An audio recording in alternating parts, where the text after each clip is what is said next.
Hi guys, good morning. Yan po. Nakikita nyo po yung batang maliit. Nandyan po sa terrace po namin. Yan, ipapakita ko lang po anong oras po dito sa amin. Yan, hindi ko po alam kung nakikita nyo po 7:11 ng umaga. So, dito po sa loob ng bahay namin medyo madilim-dilim pa. Pero, yan si kuya. Tanungin natin kung anong ginagawa niya. Yan, dahil ngayon po pala, update po dito sa amin sa Pangasinan. Signal number 1 na po kasi dito. Dahil napakalakas po ng yung hangin. Yan, sa kalsada yan po, si Mrs. yan. Nagwawalis-walis na po at kanina mayroon tayong doon, ginawa na kasi mga kalat kapag hindi mawalisin yan, lalo yan kakalat.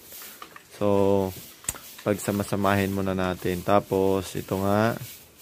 Yan si Kuya Lucas, bago ito maglaro, ginagawa niya yung kanyang... Kuya, ano ba yung ginagawa mo? Assignment po. Assignment? Module? Yan, wala po kasing pasok ngayon guys. Ano po, anong date ngayon? November 7. Yan, signal number 1, November 7. Huwebes, walang pasok dito sa amin sa Bulinaw. Hindi ko po alam kung... Ano po kasi kapag signal number 1 lahat po is walang pasok. So, pwede ko bang mayram kuya? Saglit. Wow, pakita ko po sa inyo kung ano yung ginagawa ni kuya dito. Ay, subtraction minus. Sabi niya, 9,557 minus 2,410. Oh, di ba? Okay. Hindi masyadong kagandahan yung penmanship ni Lucas pero ang mahalaga yung tama yung sagot. Yan, tapos dito, yan, nagbaro-baro na siya kasi, ang galing Ang galing ni kuya. So, yan, tapos, ano pa ito kuya? Ano pa bang meron dito? Okay. Multiplication naman po dito sa likod, subtraction dito sa harap. So, yan guys.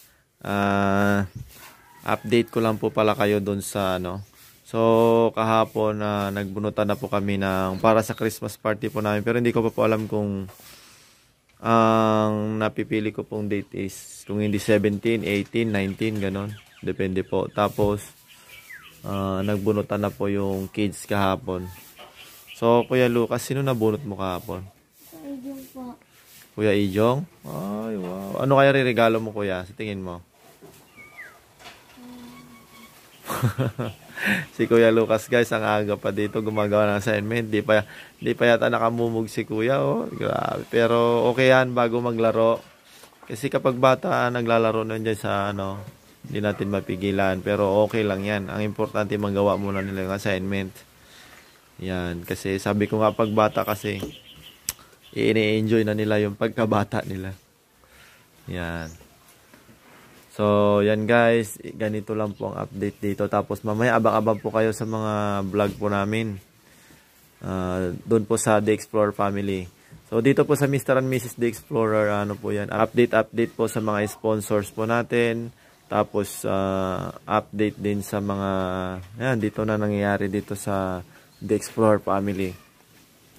So, hanggang dito na lang po yung video namin. Kuya Lucas, magbabay ka sa mga viewers. Bye-bye.